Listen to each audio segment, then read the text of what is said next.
Hello students, a very good evening to all of you. Welcome to OnlineTyari. This is our session on daily current affairs. Okay, let us begin our first question for today. The first question we have: who has been appointed as the head of the search cum selection committee to name the nominees of the MPC, that is the Monetary Policy Committee? So you have four options here. The right option out of these four are option A, Rajiv Gauba. Okay. So the Cabinet Secretary Raju Gauba has been appointed as the head of the Search cum Selection Committee to name the nominees of the Monetary Policy Committee. The other members of the committee are Secretary of Economic Affairs, that is Tarun Bajaj, RBI Governor Shaktikant Das, or a Deputy Governor representing him, the Vice Chairman of Niti Aayog Rajiv Kumar, and Urjit Patel.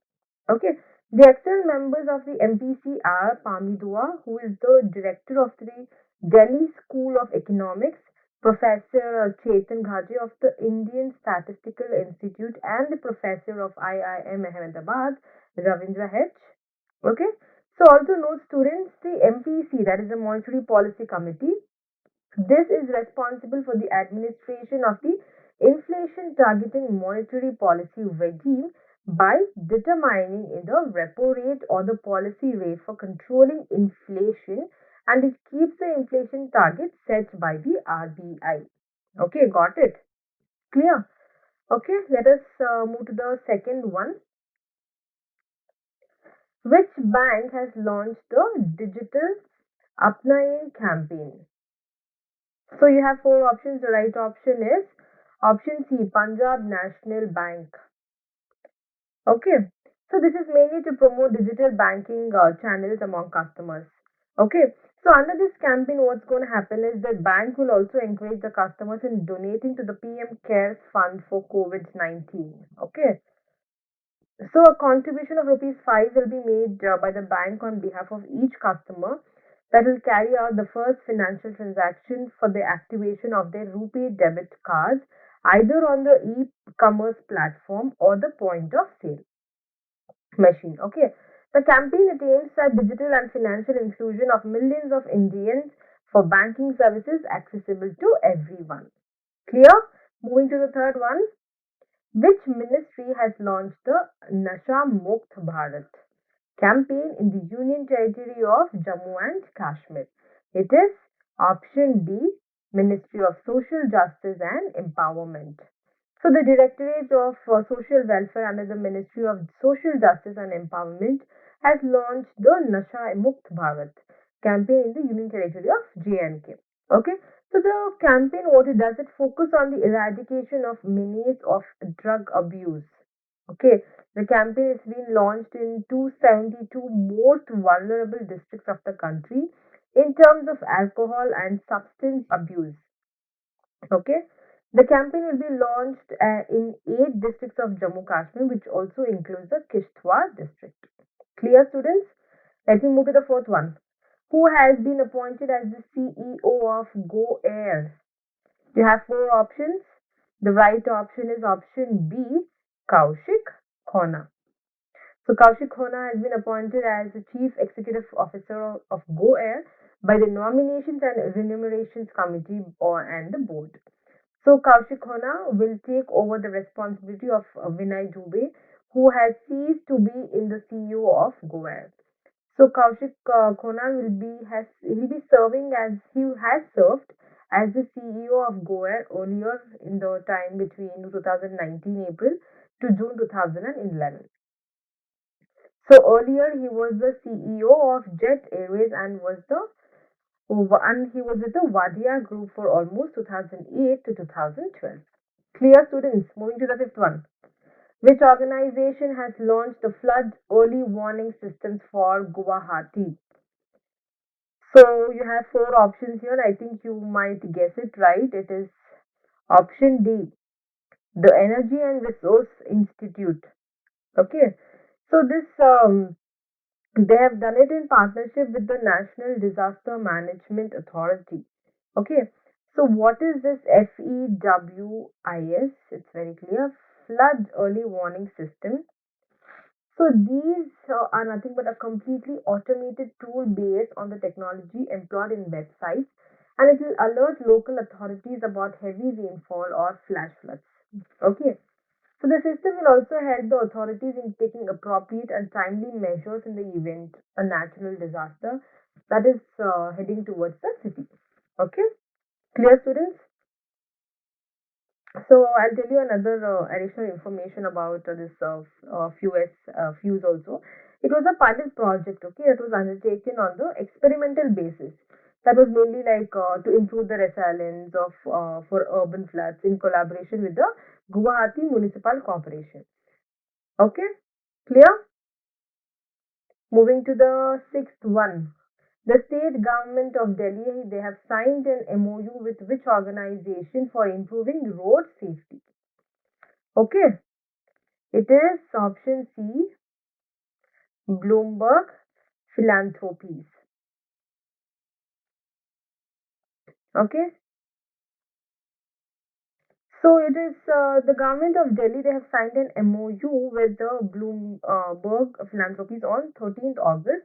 It is mainly for the improvement of road safety. So the pact has been signed by the Delhi Transport Department on behalf of the Delhi government, and under the project, the leading experts of the world will support the government in road safety and provide technical assistance for conducting various periodic road user behavior observation surveys. So under this pact, what happens is there will be relevant agencies. They will also be trained regarding the road safety. So with signing this pact, Delhi has joined 30 world cities in the global initiative for road safety. Clear? Okay. Let me move to the seventh one. Which state government has launched the Artificial Intelligence for Agricultural Innovation Program? It is option B, Telangana. So the state government of Telangana, they have launched the Artificial Intelligence for Agricultural Innovation Program in partnership with the Center of the Fourth Industrial Revolution, India, and the World Economic Forum for the identification of high impact use case scenarios of artificial intelligence. Okay, the government of Telangana, they have declared the year 2020 as the year of intelligence for the acceleration of in artificial intelligence readiness and the development of a suitable innovation ecosystem in Telangana. Thus, this field, what it will do, it will provide new opportunities for innovation led by artificial intelligence, which will have a social impact. Okay, students, clear? Moving to the eighth one. Who has been appointed as the non-executive chairman of India Bulls Housing.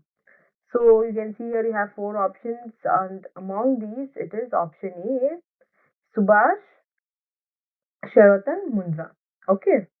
So he's been appointed as the non-executive chairman of India Bulls Housing. He is the former deputy director of the RBI and he has joined IBH, that is India Bulls Housing Board, as an independent director in 2018. The executive chairman of the company, Samir Gehlot, has taken up the role of chief executive officer of another listed firms in India Bulls Ventures Limited. Clear, students? Let me move to the ninth one. Which West African country has recently signed an MOU with India on space cooperation? It is option C, Nigeria. Okay, so the West African country Nigeria, they have signed an MOU with India on this space cooperation. So what happens under this agreement? The partnership will cover the following fields, that is space science, ground stations, development of mini and micro satellites, planetary explorations, and joint space research and development. The pact also provides for capacity building assistance by ISRO, exchanges between the academic institutions, and joint conferences and exchanges of how the scientific knowledge works. Okay, the act will cover cooperation in remote sensing, navigation, and communication that will be beneficial in the Nigerian fields of agriculture, mining, environment, forestry, connectivity, and watershed development. Clear, students? Let me move to the 10th one. Which state government has signed a tripartite agreement with Siemens and gives GmbH for German Vocational Training, or in ITIs. Okay, it is option D, Goa. Okay, so the Directorate of Skill Development and Entrepreneurship, they have signed an agreement on behalf of the state government, and under this MOU, the Memorandum of Understanding, students will be facilitated in the in-plant training, which will help them in acquiring practical hands-on experience in their respective courses and specializations. The agreement will also offer the students exposure to the latest advances in the industry, which will help them to enhance their employability. The MOU is first of its kind partnership between a state government, industry, and international development for skilling training in Goa. Clear, students? Okay, so students, these are the 10 questions for today. Tomorrow I'll be coming up with another set of MCQs for you. Until then, stay tuned to OnlineTyari. Thank you.